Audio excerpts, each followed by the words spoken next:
involved in prostitution.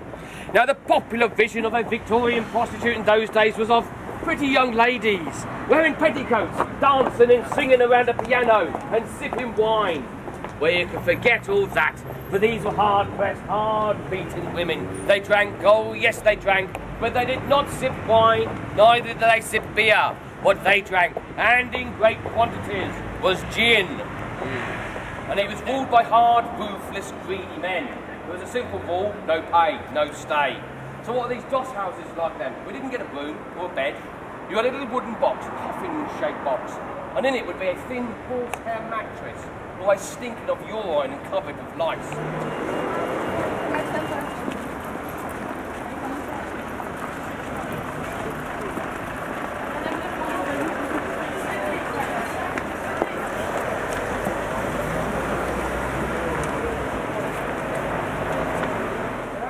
Closer, he noticed it was the body of a woman.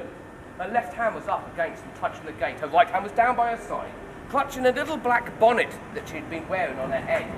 Now, at first, he thought she was drunk, and then he realised that her dress had been lifted above her waist and she was wearing no underwear.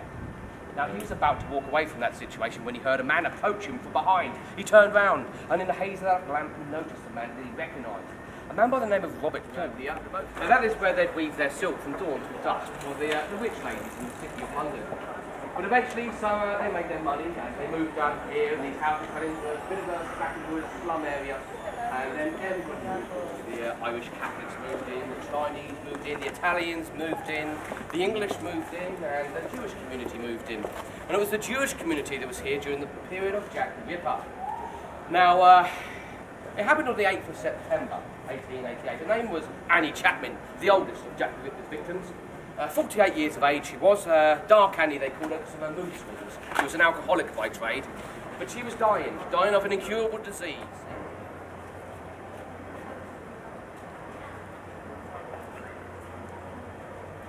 It was very, very dark in there, so it was an ideal place for the prostitutes to come and bring their clientele. And there was a doorway just over there, going into what was called the International Working Man's Club. Now, the International Working Man's Club in those days was a club for the Jewish community around here. And a man by the name of Louis Deamshaw, so I've got a picture of Louis here, you can pass Louis around, that's a pretty poor picture there. He used to work in the International. If we look behind, you see that pub over there, a very popular pub. That's called the 10 Bells Pub, the prostitutes pub. Okay? Now, it's always looked like that, it's not changed, that's exactly the same now as it looked in the year of 1888, alright? As you can see, it's still popular. But call the prostitutes pub because that's where most of the prostitutes used to hang out in and around this area. The reason for that is because there used to be an alleyway going in there, and something very strange was found in that alleyway. Now, I want to take you back to the night of the double event, the first murder that happened in Berners Street. Elizabeth Strider, throat cut from ear to ear, just 6 times, yeah? Just the once, okay? No other markings on her body. But that did not quench the thirst of blood for Jack the Ripper, and he needed to strike again. And he struck some 45 minutes later in Mitre Square, which is just around the corner from here. Now, Mitre Square is in the City Police area, so now there are 2 police forces looking for him, the City Police and the Metropolitan Police. Chaos. Absolutely. But he had a temple builder by the name of Hiram of Biff, a master temple builder, and he was murdered. But he was murdered by 3 Jews, 3 Jewish men, pronounced like that. And when they captured these Jews, they sentenced them to death, and they killed them in a rather particular way. Their throats were cut from ear to ear twice. Their intestines were removed from their bodies and placed around their shoulders, and their heart was ripped out. Now, you've heard that once tonight before. You'll hear it again by the end of the night, folks. Now, nowadays, it was about the size of where them cobblestones was.